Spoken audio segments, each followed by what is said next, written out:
Johnny Domar me dit, est-ce que tu penses que Thiago Motta est en danger sur le banc de la Juve?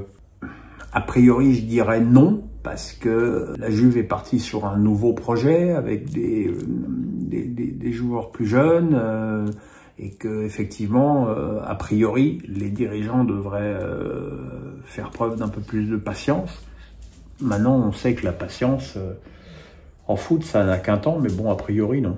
GG Boubouche me dit, dans la crise actuelle des droits, on entend principalement 3 ou 4 présidents prendre clairement position.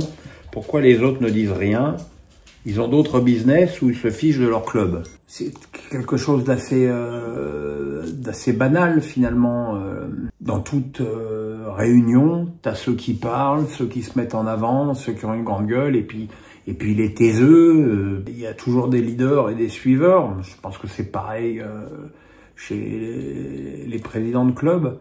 Et puis, il est bien évident que les droits TV n'ont pas la même importance selon les clubs. C'est sûr que c'est vital pour Caillot, pour Nicolin, pour Kita, pour Chaban, pour Roussier. C'est évident que c'est moins vital pour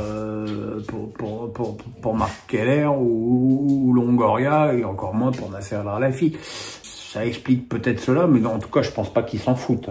Alex Penon me dit, parmi les nombreux jeunes talents au sein de l'effectif strasbourgeois, lesquels vois-tu capables d'évoluer au niveau supérieur à l'avenir, hormis André Santos, dont on sait le plus grand bien? Je pense que Mamadou Sarr est certainement appelé à un très grand avenir au poste de défenseur central. Il a été acheté très tardivement dans le mercato pour 10 millions à Lyon. Et c'est un coup de génie parce que je comprends même pas, et c'est là où effectivement on peut être inquiet aussi sur la gestion des jeunes à Lyon. Je comprends même pas que le club les laissait partir. Alors, bien sûr qu'ils avaient besoin de liquidité, mais là tu te prives d'un arrière central pour les 5 ans à venir dans un club comme Lyon. Je pense que Sarr pourra, puisqu'il y avait même une rumeur comme quoi il pourrait signer à Chelsea dès cet hiver, ce qui n'est finalement pas arrivé. Mais c'est effectivement un joueur qui ira très haut, comme André Santos. Après, il y a des joueurs qui peuvent effectivement, peut-être avec 1 ou 2 ans de maturité en plus, être appelé à jouer dans des clubs plus prestigieux. Je pense à Bakwa, qui doit quand même progresser en termes de réalité, et Mega, qui lui doit progresser en termes d'efficacité.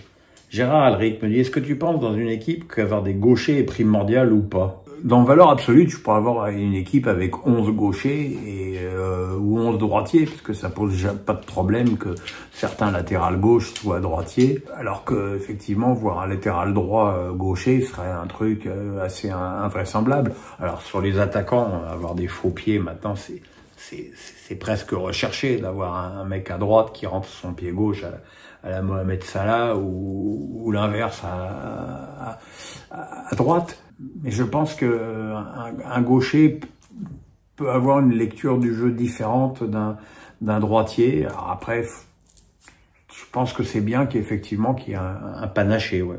Claude Godefroy me dit, les pénaux non sifflés par l'arbitre et retoqués par la VAR sont la plupart du temps consécutifs à un bout de bras ou de doigt complètement involontaire, comme les 2 de Nantes-Lens.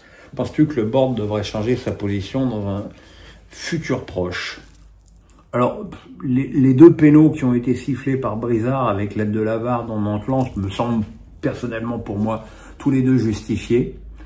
Mais c'est vrai qu'il y a des situations où on comprend plus finalement s'il y a main, s'il y a pas main, et que effectivement que le board devrait certainement ou simplifier ou clarifier sa position dans ces histoires de main, parce qu'on n'y comprend plus rien et que finalement on a l'impression que tout le monde peut à peu près tout siffler. Rémi Andrieux me dit, tu nous as dit que ton tournoi préféré en tennis était celui de Wimbledon. Quel est ton Masters 1000 préféré, si tu en as un de préféré bien sûr?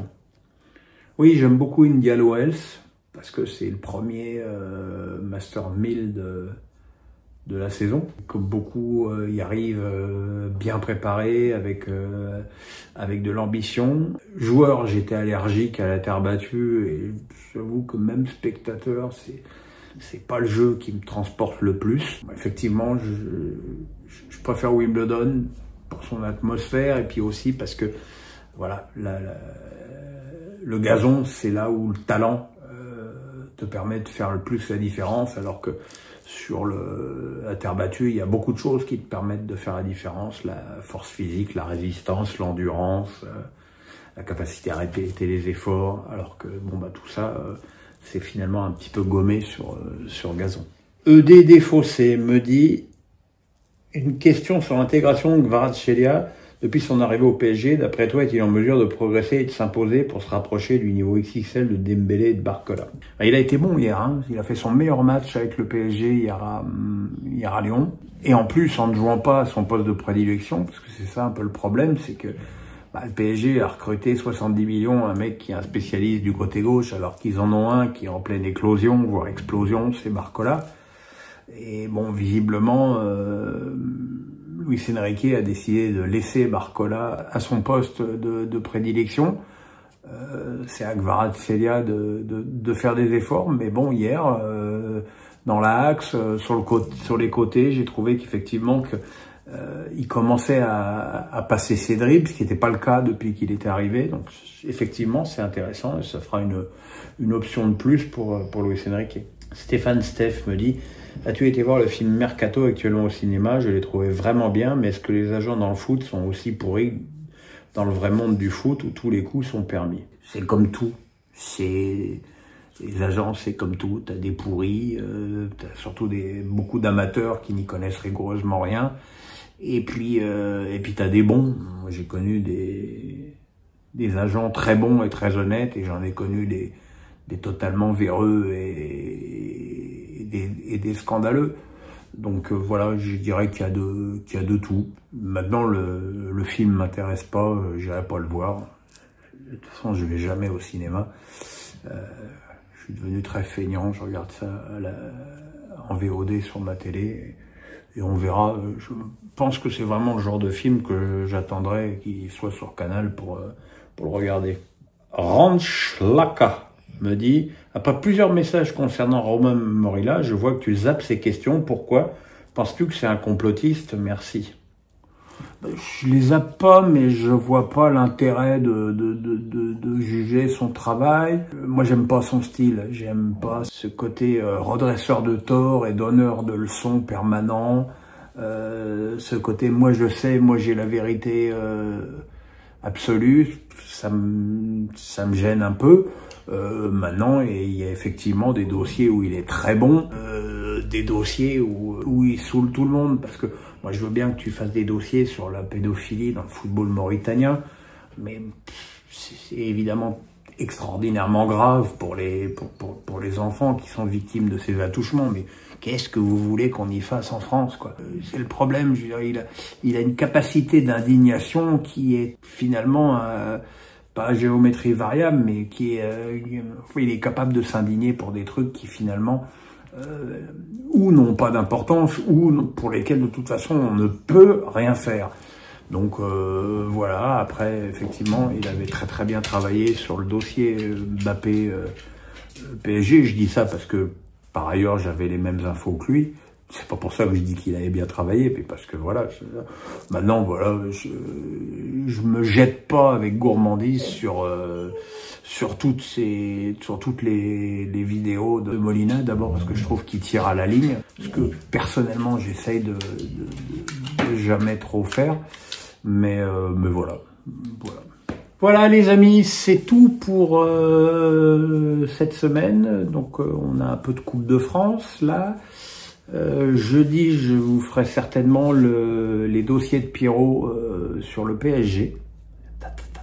Et puis, on se retrouve évidemment pour le championnat, les pronos, enfin bon, encore plein de choses à vivre ensemble cette semaine. Voilà, merci de votre attention. J'attends vos commentaires qui ne manqueront pas d'être, pour certains, haineux avec ce que j'ai pu dire sur Longoria. Mais bon, vous le savez, je dis ce que je pense. Edison, tu me saoules. Oui, tu me saoules, mon chéri. Voilà. Le pouce, la cloche. On s'y abonne, hein? On s'y abonne? Ben oui.